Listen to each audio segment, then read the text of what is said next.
हरिओम। एक बहुत प्यारी स्टोरी है, कहानी है, दृष्टांत है दो पत्थरों का। ये हमारे जीवन पर बहुत उतरता है, चाहे हम गृहस्थ में हैं, चाहे गुरु के आश्रम में हैं, कहीं भी हैं। जो घिस जाता है वो बस जाता है। उसके ऊपर बहुत प्यारी कहानी है। एक कलाकार अपने औजारों को बरके जंगल की ओर जाता है। थोड़ी दूर जाने पर उसे बहुत अच्छे पत्थर मिलते हैं। रास्ते में ही जब वो एक सुंदर पत्थर देखता है तो सोचता है क्यों ना मैं इसकी एक सुंदर मूर्ति बनाऊं। और वो अपना औजार निकालता है और उस पत्थर पर मारने लगता है।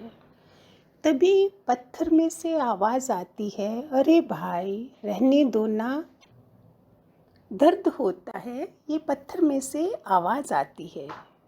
ये सुनकर कलाकार उस औजार को अपने बैग में रखता है और पत्थर को छोड़ देता है और आगे बढ़ जाता है। आगे जाने पर उसे एक और सुंदर पत्थर दिखता है। सोचता है चलो मैं इसी की मूर्ति बनाता हूँ। अपने सारे औजारों को निकालकर उस पत्थर में से एक खूबसूरत भगवान की मूर्ति बना देता है। ऐसी मूर्ति बनी जिसको देखते साथ लगा जैसे वो बोल पड़ेगी। फिर वो कलाकार आगे चलता है। चलते चलते वहाँ देखता है एक मंदिर का निर्माण हो रहा है और कुछ लोगों को बात करते देखता है कि वहाँ अभी मूर्ति की ज़रूरत है। जब लोग बातें कर रहे हैं, सरपंच गांव का बात कर रहा है कि मूर्ति कहाँ से लाई जाए, तो ये कलाकार खड़े होकर बोलता है, आप बिल्कुल फिक्र नहीं करें, आप इस रास्ते से चले जाएं। रास्ते में आपको एक चमचमाती हुई खूबसूरत मूर्ति मिलेगी जो मैंने अभी अभी बनाई है। मैंने अभी अभी उस मूर्ति को तराशा है और आप उस मूर्ति को ले आएं। सरपंच कुछ लोगों को साथ में ले जाकर उस मूर्ति को ले आते हैं। अब ये मूर्ति मंदिर में आ गई है। सब लोग आते हैं, झुकते हैं, सर झुकाते हैं और मंदिर के मूर्ति के आगे अपनी मान्यताएं मानते हैं। फिर वहाँ मंदिर में नारियल तोड़ने का कोई जगह नहीं बन रही थी। फिर सरपंच जी को ख्याल आता है कि अभी वो कहाँ से लाया जाए। तब उस कलाकार ने बोला, उस मूर्ति के पास ही थोड़ी दूर आगे आप जाइए, वहाँ एक और पत्थर पड़ा होगा, वो आप ले आए। अब सरपंच जी उस पत्थर को भी ले आते हैं और मूर्ति के बाहर मंदिर के बाहर रखते हैं। और जो भी उस मंदिर में आता है, जितनी भी दुनिया आती है, वो उस पत्थर पर नारियल फोड़ते हैं।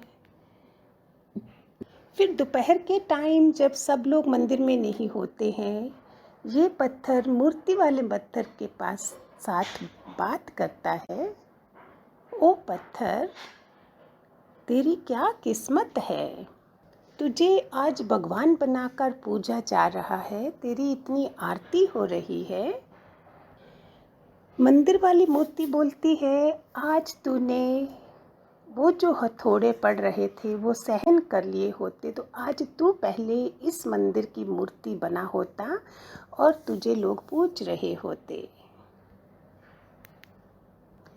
वो पत्थर जिस पर नारियल तोड़ा जा रहा है, अगर वो उस दिन सहन कर लेता 1-2 घंटा और आज वो मंदिर में पूजा जा रहा होता और आज उसकी उधर आरती हो रही होती, प्रसाद चढ़ रहा होता, घंटियाँ बज रही होती, लोग आकर उसको नमन करते, अपनी कामनाएं पूरी करते।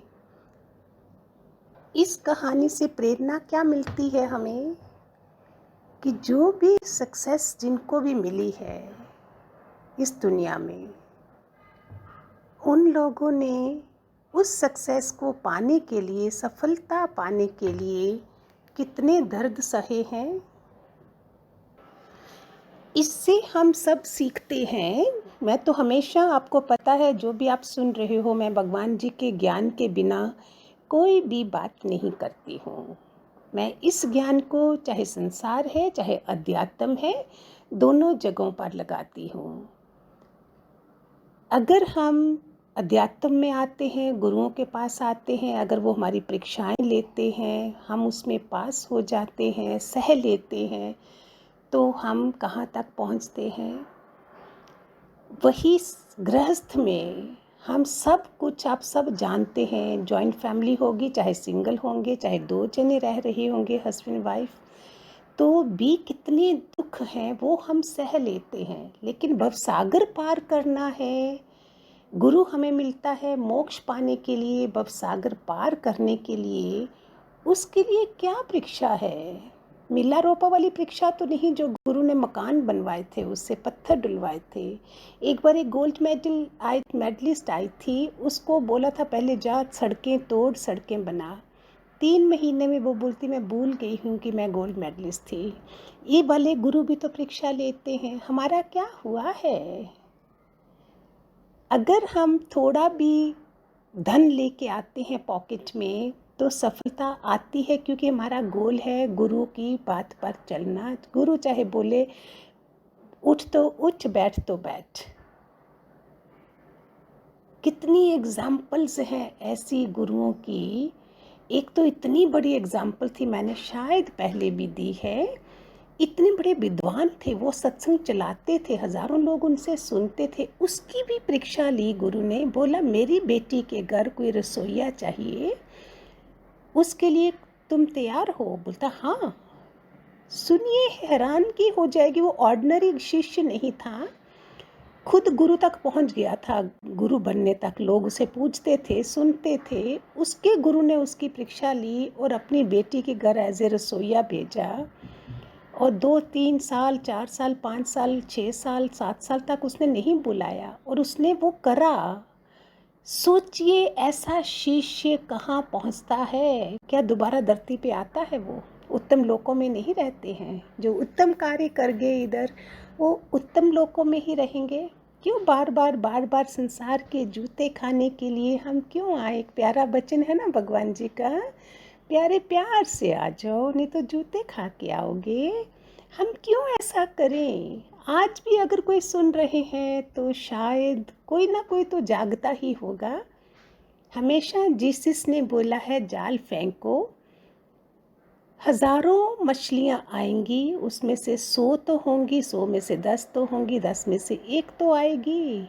इसलिए शायद रोज एवरीडे एनलाइटन पर कोई ना कोई तो एनलाइटन होता ही होगा।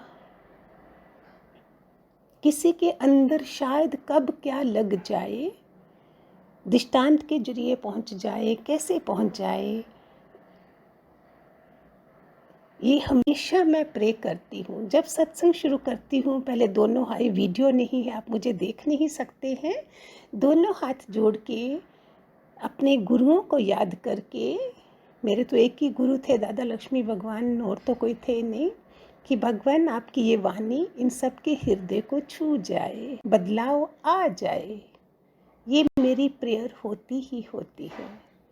सबका भला करे भगवान, सब उठ जाएं, जाग जाएं कि हम जहाँ परमानेंट नहीं आए हैं।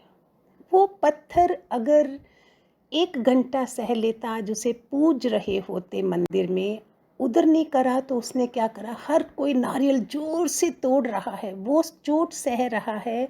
जैसे हम गुरुओं के घर आके सत्संगों में छोटी छोटी अग्नि क्रॉस ना करके अपने घर वालों के, संसार की कितनी चोटें खा रहे होते हैं। इट मीन्स हमारे पास इतना ऊंचा धन नहीं होता है। इसलिए नहीं तो अगर सह गए तो और कहाँ पहुँच जाएं। क्या मैं जो बोल रही हूँ, क्या मेरे गुरु ने परीक्षाएं नहीं ली हैं?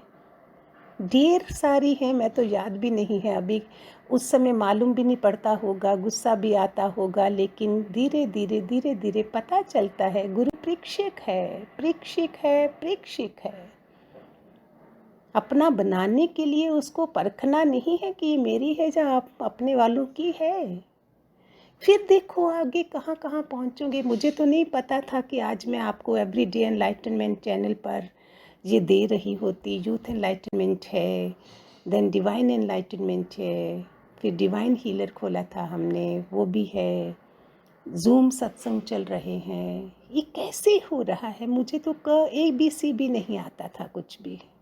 कैसे पॉसिबल है? उस पत्थर की तरह चोटें खा लो, सह लो, फिर मंदिर में पूजे जाओगे। तो ये छोटी सी कहानी कितनी छू जाने वाली है। ऐसे ही संसार में पहले तो बोलते थे जो बहू 7 साल बोलते थे, बहुत सालों पहले। 7 साल पहले जो बस गई वो घिस गई, वो बस गई। अभी तो साल भी नहीं, 2 भी नहीं, 3 भी नहीं। अभी तो ऐसे बोलते, घिसता ही नहीं है कोई, सहन ही नहीं करता है तो बसेगा कैसे? जो घिस गया वो बस गया। ऐसे ही वो पत्थर घिस जाता तो आज कहाँ बैठा था? वो बाहर मार खा रहा है, जैसे हम गृहस्थ की मार खाते हैं, लेकिन गुरु की मार नहीं खाना चाहते हैं। इसलिए जीवित के आगे जो खत्म हो गया, जो चला गया है संसार से, जैसे मूर्तियों को हम पूजते हैं, ऐसे दुनिया से गए हुए गुरुओं को भी पूजते हैं, लेकिन जब वो सामने होते हैं तो हम सह नहीं पाते हैं। इतना शूरवीर बनिए कि हम हर यातना अपनी सह ले। कौन दोबारा आएगा इन सब चीज़ों? क्यों पेंडिंग रखें हम? वही लोग दोबारा हमारे कर्म प्राणी बने, वही गुरु आके फिर हमें और बड़ी, आज सुखों में आई हूँ मैं भगवान जी के पास, कल मैं कितने बड़े दुखों में आके सत्संग का नाम भी नहीं मिलेगा, मुझे पता भी नहीं चलेगा। फिर क्यों हम ऐसा करें?